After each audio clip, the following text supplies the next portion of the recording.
খাদিজা নবীর হাত ধরে বললেন, ইয়া রাসূলুল্লাহ, কোন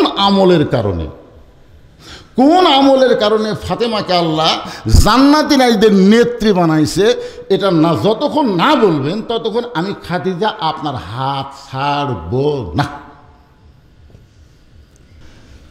খাদিজা বললেন, ইয়া রাসূলুল্লাহ, আপনি হলেন বাবা, আপনি বলতে পারবেন না, বুঝতে পারবেন না। আমার 4টা মেয়ের মধ্যে ফাতেমা যখন রোকিয়া আমার গর্ভে ছিল, প্রসবের সময় আমার ব্যথা হয়েছে। কুলসুম আমার গর্ভে ছিল, আমি বুঝবার পারছি আমার গর্ভে সন্তান আছে, প্রসবের সময় আমার ব্যথা হয়েছে। জয়নাব আমার গর্ভে ছিল, গর্ভে সন্তান ছিল, বুঝবার পারছি প্রসবের সময় আমার ব্যথা হয়েছে। কিন্তু ফাতেমা যখন আমার গর্ভে আসলো, ফাতেমা আমার গর্ভ উঁচু হয় কিন্তু গর্বের কোনো ওজন পাওয়া যায় না। ফাতেমা যখন জন্ম নিল, আমি তখন দেখি আমার কোনো প্রসব বেদনা হয়নি।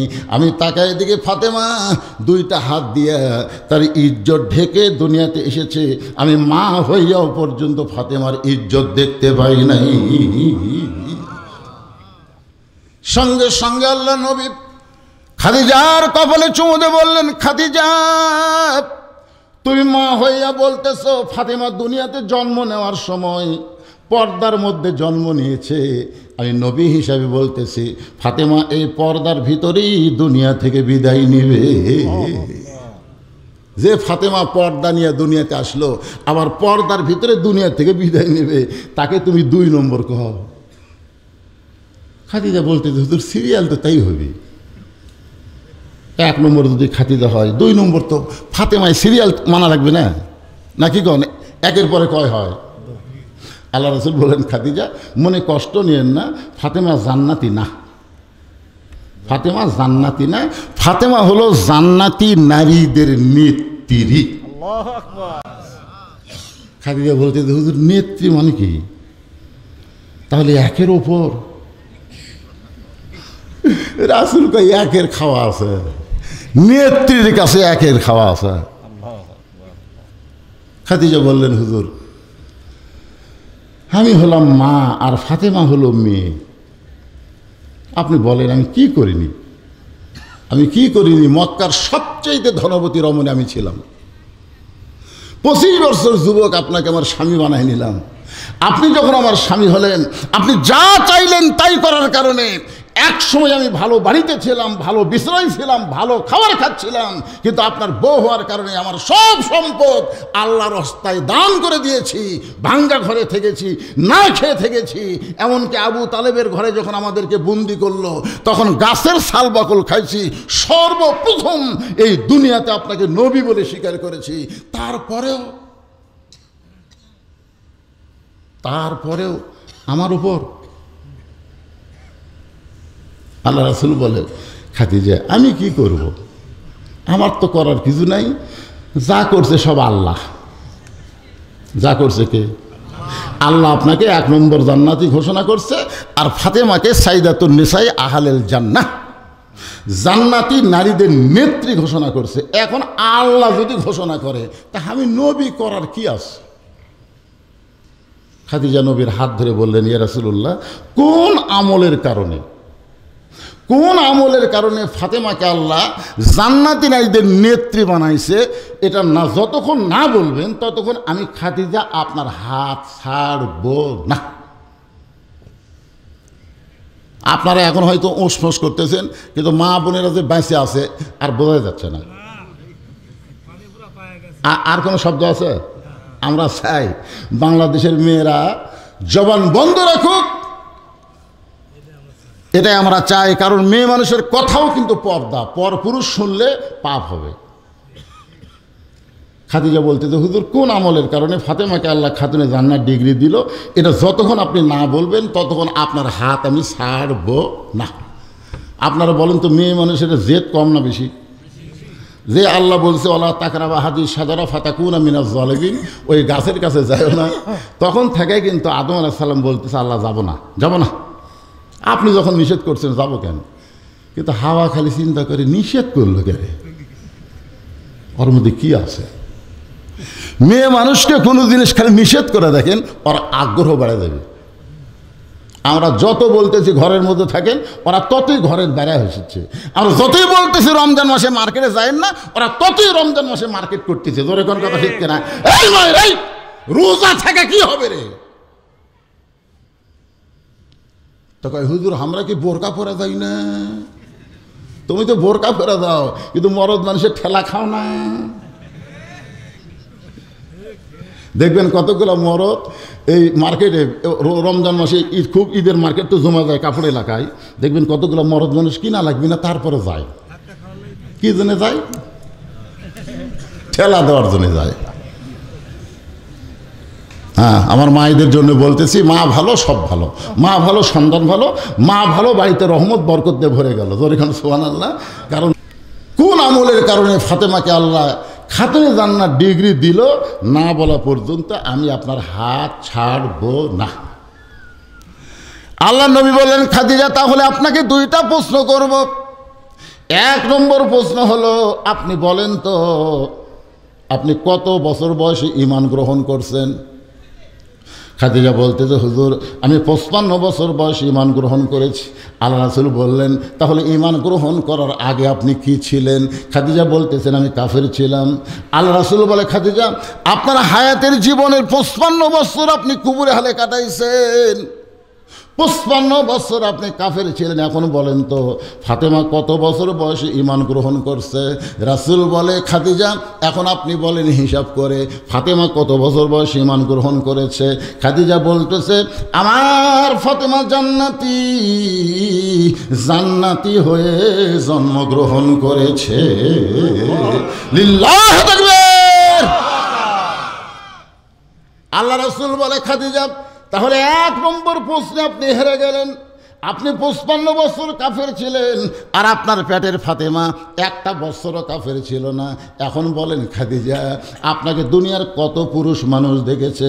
আপনার নাকের সাইজ কেমন, আপনার গায়ের রং কেমন, আপনার দাঁতের সাইজ কেমন, আপনি লম্বায় কেমন, এইটা দুনিয়ার কত পুরুষ মানুষ দেখেছে? আপনি কি হিসাব করে বলতে পারেন? খাদিজা বলতেছে, রাসূলুল্লাহ 40 বছর বয়সে যখন আপনাকে স্বামী বলে স্বীকার করলাম, এর আগে আমি মক্কার সবচাইতে ধনবতী রমণী ছিলাম।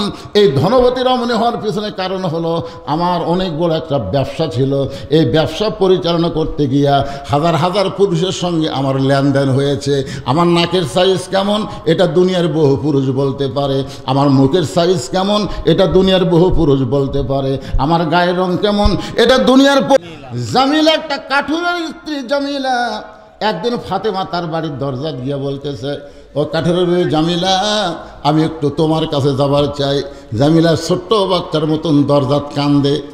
ফাতেমা বলে, ও জামিলা কান্দার কারণ কি? বলে, কান্দার কারণ হলো আমার সারা জীবনের একটা সাধনা, আমি নবীর মেয়ে ফাতেমাকে এক নজর দেখতে চাই। ফাতেমা বললেন, তাহলে দরজা খুললেই তো দেখা যাবে, কান্দার দরকার নাই। জামিলা বলতে, দরজা কেমনি খুলবো? কারণ আমার স্বামী এখন বাড়িতে নাই, আমার স্বামী কাঠ বিক্রি করতে গেছে বাজারে। স্বামীর হুকুম ছাড়া আমি ফাতেমার জন্য দরজা খুলতে বড় ভয় পাই। ও নবীর মেয়ে ফাতেমা, সত্যিই যদি আমার সঙ্গে আপনি দেখা করতে আসেন তাহলে আগামীকাল আসেন। আগামীকাল আসলে আমি দরজা খুলে দিব, আমার স্বামীর কাছ থেকে হুকুম নিয়ে রাখবো। যখন স্বামী বাড়িতে আসলাম সময় জামিলা চোখের পানি নিয়ে বলে, স্বামী গো আপনি কি জানেন আজকে নবীর মেয়ে ফাতেমা আমার বাড়ির দরজায় ছিল? জামিলার স্বামী চিৎকার করে বলে, আল্লাহু আকবার, আল্লাহু আকবার। নবীর মেয়ে ফাতেমা বাড়ির দরজায়, তুমি কি তাকে মেহমানদারি করেছো? তুমি কি তাকে সমাদর করেছো? বলে, কেমনে করব, আপনি তো বাড়িতে নাই। আপনি বাড়িতে না থাকলে আপনার হুকুম ছাড়া আমি দরজা খুলতে বড় ভয় পাই। সঙ্গে সঙ্গে স্বামী কাঠুরিয়া কান্দাল বলে, আল্লাহ আমার যে বউটা নবীর মেয়ে ফাতেমার জন্য দরজা খোলেনি, আমাকে ভয় করে, আমাকে সম্মান করে, আমি স্বামী হয়ে দোয়া করি, আল্লাহ আমার বউটাকে নবীর মেয়ের আগে জান্নাত দিয়া দিও। আল্লাহ তাআলা হাসরের ময়দানে ফাতেমা খাতুনে জান্নাত হওয়ার কারণে উটের পিঠে করে জান্নাতে নিয়ে যাবে। উটের পিঠে চড়ে ফাতেমা যখন জান্নাতের দিকে যাবে, এমন সময় একটা জায়গায় সে উটটা ব্রেক করবে। উটটা যখন ব্রেক করবে তখন ফেরেশতারা বলবে, আল্লাহ, খাতুনে জান্নাত তো জান্নাতে যাবে, কিন্তু উটটা যে দাঁড়ায় গেল, এখন উটটাকে কেমনে জান্নাতে নিয়ে যাওয়া হয়? আল্লাহ বলে, ফেরেশতা, উটটা যদি এমনি এমনি না যায়, তাহলে উটটাকে টেনে টেনে জান্নাতে নিয়ে যাওয়া লাগবে। সমস্ত ফেরেশতা বলে, আল্লাহ, উটটার কি ধরে টানবো? আল্লাহ বলে, ফেরেশতা, তোমরা জানো না, একদিন কঠিন অভাবের কারণে আলী ফাতেমার ওড়না বিক্রি করতে বাজারে আইছিল। আমি ফেরেশতার মাধ্যমে সেই ওড়নাটা কিনে জান্নাতের মধ্যে যত্ন করে রাখছি। ওই ওড়নাটা উটের গলায় বাঁধায় দাও। এবার ফেরেশতারা উটের গলায় ওই ওড়নাটা বেঁধে দেবে। ওড়নার একটা অংশ নিচের দিকে ঝুলতে থাকবে। এখন ফেরেশতারা বলে, আল্লাহ, এই উটটাকে কে টেনে টেনে জান্নাতে নিয়ে যাবে? আল্লাহ বলবেন, রে কাঠুরার বউ জামিলা, তুমি কোথায়? কাঠুরার বউ জামিলা, তুমি কোথায়? জান্নাতি নারীদের নেত্রীকে উটের নিচে জন্নার অংশ আছে, সেই অংশ ধরে তুমি টেনে টেনে তাকে জান্নাতে নিয়ে যাও। ফাতেমা মনে মনে চিন্তা করে, আমি তো জান্নাতের সর্দার হয়ে জান্নাতে যাচ্ছি, কিন্তু আল্লাহর হেকমত হলো ওই ফাতেমা উটের পিঠ থেকে জান্নাতে পা দেওয়ার আগে ওই কাঠুরার বউ জামিলার পা জান্নাতে আগে যাবে। এখান থেকে আপনারা বুঝতে পারলেন, আমি মায়েদেরকে বোঝানোর জন্য বলতেছি, মা, স্বামীর কথা মতো চললে সেই কাঠুরের বউ জামিলার মতো সবার আগে জান্নাতে যাবে, আর পর্দার মধ্যে থাকলে সে জান্নাতের নারীদের নেত্রী হয়ে জান্নাত যাবে। তখন ফাতেমা দোয়া করলো, আল্লাহ, যে মেয়েরা স্বামীর কথা মতো চলবে আর যে মেয়েরা পর্দার মধ্যে থাকবে, সেই সকল মেয়েদেরকে ফাতেমা জামিলার সঙ্গে আল্লাহ জান্নাত দিও। আমার মায়েদের জন্য বললাম, মা, বেশি আমল আপনাদের করা লাগবে না, মা, খুব আমল করা লাগবে না। 4টা আমল করবেন, 8টা জান্নাতের দরজা আল্লাহ খুলে দিবে। 1 নম্বর হলো নামাজ, 2 নম্বর রমজান মাসে রোজা, 3 নম্বর সতীত্বের হেফাজত পর্দা, আর 4 নম্বর হলো স্বামীর হুকুম মতো, স্বামীর কথা মতো চলা, স্বামীকে খেদমত করা। তবে খেদমত করবার যায় ওই কারেন্টের ফ্যান বন্ধ করে দিয়ে পাখার বাতাসের দরকার নেই। এটা অতি ভক্তি চোরের লক্ষণ। দেখবেন কোনো বউ যদি আপনাকে হঠাৎ ভক্তি করে, তাহলে বুঝবেন আপনার মায়ের না হয় বাপের বিরুদ্ধে আজকে কিছু কবি কিছুর একটা, এর আপনারা খেয়াল করবেন। আজকে আমার মা বোনেরা বুঝতে পারলো, হুজুর তো শেষে আসে আসল ঘটনাগুলো কয়ে গেল রে। আমার মা বোনদেরকে আমল করার তৌফিক দেয়, আপনাদের আমল করার তৌফিক দেয়। আর সবসময় খেয়াল করবেন, এই সোনাবাজুর মাহফিল কমিটিকে বলবো যে আপনারা যেই তারিখে বিজ্ঞাপনে প্রচার করছেন, আপনার প্রচার করছেন, গোটা এলাকার প্রচার করছেন যে 3রা এপ্রিল সোনাবাজু মাহফিল, তাই প্রচার করেননি। কিন্তু ঘড়িতে এখন যে আমি দেখতেছি 4টা এপ্রিল। আপনার 3রা এপ্রিল প্রচার করলেন, আর এপ্রিলের 4 তারিখ পর্যন্ত ওয়াজ টানে লেগে গেলেন, তা যাবেন কেন? আল্লাহ রাসূল বলেছেন, এশার নামাজের পরে তোমরা ঘুমায় যাও, কারণ তাহাজ্জুদের মহব্বত ফজরের জামাত। খুব খেয়াল করবেন, তাহাজ্জুদের মহব্বত ফজরের জামাত তোমাদেরকে আদায় করা লাগবে। 2টা নামাজ জামাতে না পড়লে তার মধ্যে মুনাফিকে আসবে। একটা হলো এশার নামাজ, আর একটা কি ফজরের নামাজ। তা আপনারা যে হারে ওয়াজ শুনতেছেন, ফজরের নামাজ হয়তো পড়তে পারবেন, কিন্তু জামাতে যাওয়া খুব কঠিন হবে। এই জায়গা আলহামদুলিল্লাহ যতটুকুই হইল, আল্লাহ আমাদেরকে ফজরের নামাজ জামাতে আদায় করার তৌফিক দান করুক। সকলে বলে আল্লাহুম্মা আমিন। আস্তাগফিরুল্লাহ, পড়েন আস্তাগফিরুল্লাহ রব্বি মিন কুল্লি জামবি ওয়া তুবু ইলাইহি লা হাওলা ওয়ালা কুওয়াতা ইল্লা বিল্লাহিল আলিয়্যিল আযীম। এই মাদ্রাসায় এটা আবার কে দিল? মাদ্রাসায় কিছু মাসিক সদস্য মানে মাসে কয় টাকা? এই যে যেমন দেয় ওইরকম আর কি, যে যা দেয়, মানে কি 10 টাকা করে নেবেন? 10 টাকাও নেবেন? অনেকেও আদা করেছেন যে 50 টাকা 100 টাকা, মাসে 200 টাকা এরকম। মাসিক সদস্যকে বলা হয় বদরি সদস্যের মতন। আপনি একটা মাসে মাদ্রাসার সদস্য হবেন যে প্রতি মাসে 100 করে টাকা দেব। আপনার ওই 100 টাকা দেওয়া মাত্রই ওই মাসে আপনার ডাক্তারের কাছে যাওয়া লাগবে না। একটা ডাক্তারের কাছে গেলে হাজার হাজার টাকা খরচ হয় কি হয় না?